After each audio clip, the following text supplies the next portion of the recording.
السلام علیکم دوستو، آج ہم آپ کو بتائیں گے ذوالنون مصری رحمۃ اللہ علیہ۔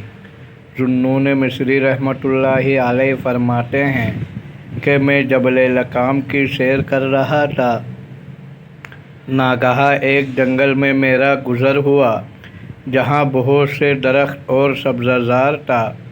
میں وہاں کھڑے ہو کر اس کی پھولوں کا حسن اور اطراف کی سبزی دیکھ رہا تھا اور تعجب کر رہا تھا کہ اتنے میں ایک آواز میرے کان میں آئی جس سے میرا آنسو جاری ہو گئے اور رنج کی آنکھ بھڑک اٹھی۔ میں اس کی آواز کی طرف بڑھ گیا، دیکھتا ہوں کہ دامن کوہ میں ایک غار ہے اور وہ آواز وہاں سے آ رہی ہے۔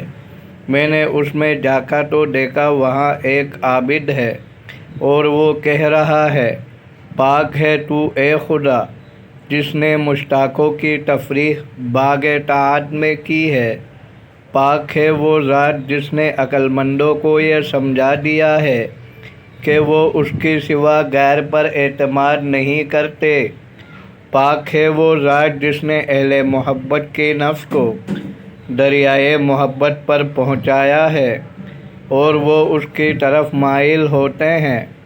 پھر خاموش ہوا۔ میں نے کہا، السلام علیکم اے غم کے دوست اور رنج کے ساتھی۔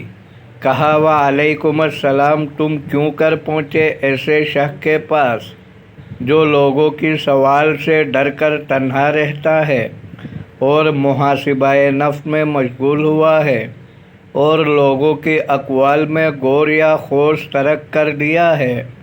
میں نے کہا، مجھے نصیحت و عبرت کا شوق اور نیکیوں کے قلوب کے عطاؤں کی طلب ہے، تمہارے پاس لائی ہے۔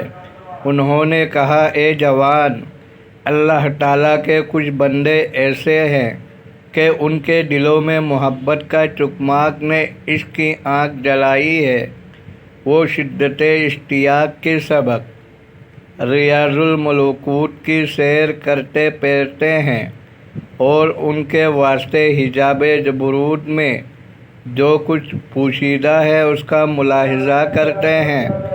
میں نے کہا، ان کی تعریف کچھ بیان کرو۔ فرمایا، وہ ایسے لوگ ہیں جو رحمت الہی کے غار میں پناہ گزین ہیں اور شراب محبت کے جام پیتے ہیں۔ پھر کہنے لگے، اے میرے مالک، مجھے بھی ان لوگوں میں ملا دے اور ان جیسے اعمال کی توفیق دے۔ میں نے کہا، مجھے کچھ وصیت فرمائیں۔ فرمایا، اللہ تعالیٰ کی محبت اس کی لقاء کی شوق پر کرو کہ وہ ایک دن اپنے اولیاء کو اپنی جمال کی تجلی دکھائیں گے۔